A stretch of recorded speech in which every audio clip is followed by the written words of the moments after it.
Good morning. My name is Reverend Sue from the Anglican Parish of Christ Church. It's good to be with you today for our second in a series of podcasts about the life of Mr. Rogers. Today we're going to talk about Mr. Rogers and children. I heard a story recently about Mr. Rogers that has stuck with me. It was about his interview on an Oprah Winfrey show. In around 1995, he was asked to come on to Oprah's show and to do an interview about his life and about his place in television history as a children's educator. One of the only conditions that Mr. Rogers put on this interview was that there would be no children in the audience. Seems like a rather strange request, and it seemed like a strange request to Oprah's production crew as well. His rationale was simply that he would be too distracted.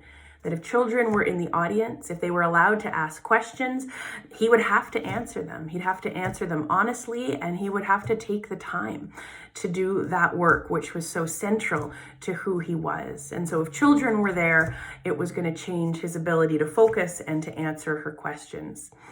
So the day came that Mr. Rogers was to do the interview, and Oprah's production crew had completely ignored his request because they were sure they knew what was best. The audience was full of children and their moms who were there to see Mr. Rogers.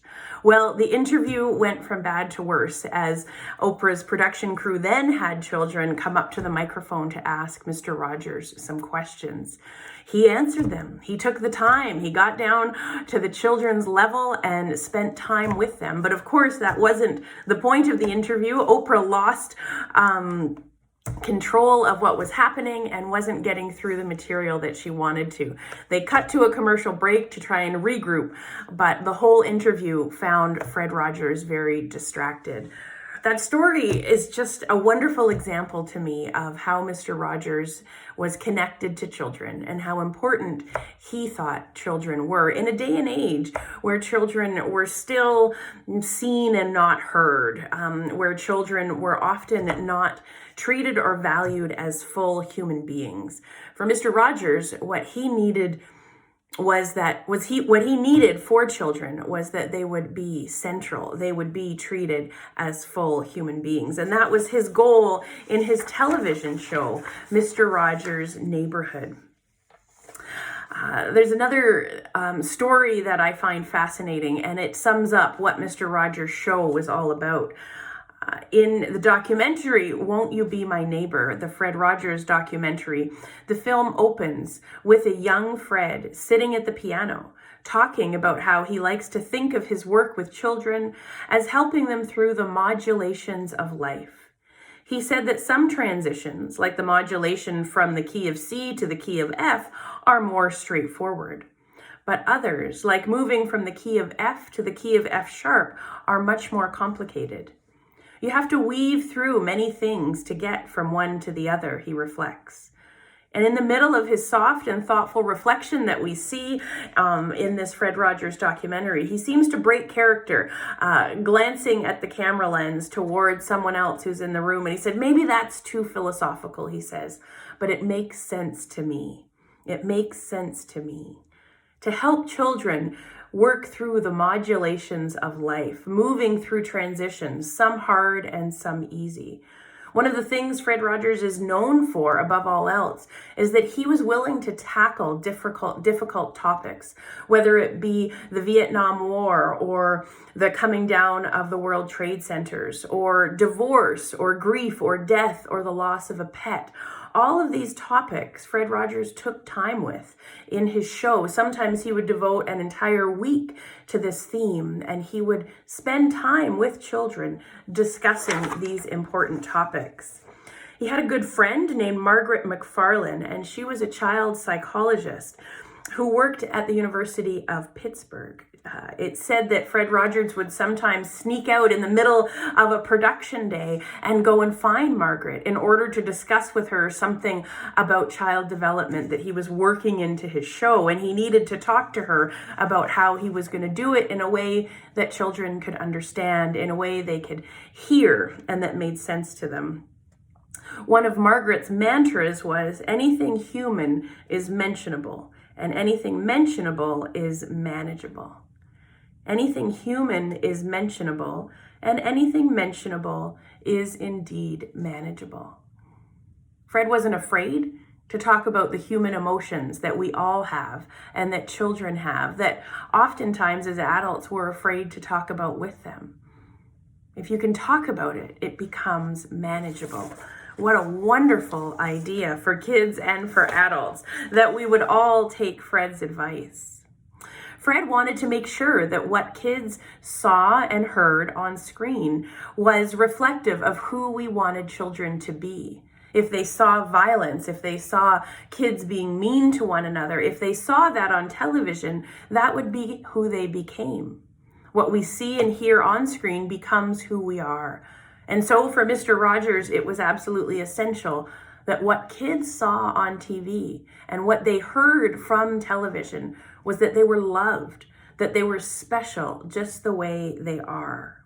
That was probably the biggest take home, I think, of all that Mr. Rogers taught kids and still teaches us today in the legacy that he's left, is that we are loved for who we are. We are beloved of God, which, as many of you know, Fred Rogers was a Presbyterian minister. And though that was never explicitly named in the show, it was inherent in absolutely everything that he did. He embodied this idea of preach the gospel every day and when necessary, use words. Mr. Rogers preached the gospel to children every day, the gospel that said they were loved, that they were beloved of God, that they were created just the way they were in order to be loved. And so as I think of the life of Mr. Rogers and especially the way he respected and understood children, the way he wanted his program to embody all that kids could be and to make sure that kids knew how valued and loved they were. As I think of Mr. Rogers in that regard, I think of the church. And I wonder how the church is doing, taking forward this idea of kids being full members of our churches. We don't say it now, but I remember decades ago, probably when I was a child in church, the mantra was, we have to look after the kids because they are our future. And of course, now we want to say that they are not just our future, but they are our present, that children belong in church and have full membership in our church communities. Marva Dawn, who is a worship specialist and a prolific writer, she says this about the place of children in worship. And I know many of you have heard this before from me. But what she says is that the most important thing about children being in church and their experience of church is not what they learn. It's not that they've got all their Bible stories memorized or that they can recite the 10 Commandments or the Lord's Prayer. That is not what is absolutely essential. She says what is central and essential for children in church is how they feel when they're in church. Because what kids are going to remember is the feeling. Do they feel welcome? Do they feel accepted? Do they feel that church is a place that is fun? Is a place where they can be themselves and where they are respected and loved? And so at Christ Church, one of my and now our biggest goals always is to ensure that children feel that they belong in that space and that there is space carved out for them, not only in the service, but in the church building for them to learn at their own pace in a way that they can understand and in a way that makes sense to them. My goal always is that children would feel a deep sense of belonging and a deep sense of being beloved of God.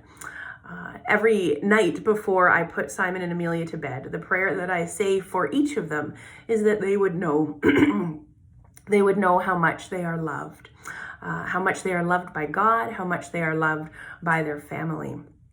Mr. Rogers wanted children to know that they were loved, and he deeply felt that when children were loved, they could change the world because the love that they felt and received and knew would then become the love they could pass on to other people. It was a way forward in terms of peace, in terms of reparation, in terms of reconciliation. The bottom line was to know and accept and be able to internalize that you are beloved just the way you are, and then to take that message forward. In the church, may our community be a place where everyone who comes through the doors, especially the little people, know that they are loved and that they would take that message internalized into their hearts and then out into the world. Thanks for listening today to this podcast about Mr. Rogers and children, and I hope you'll tune in next week. Thanks for being with us this morning.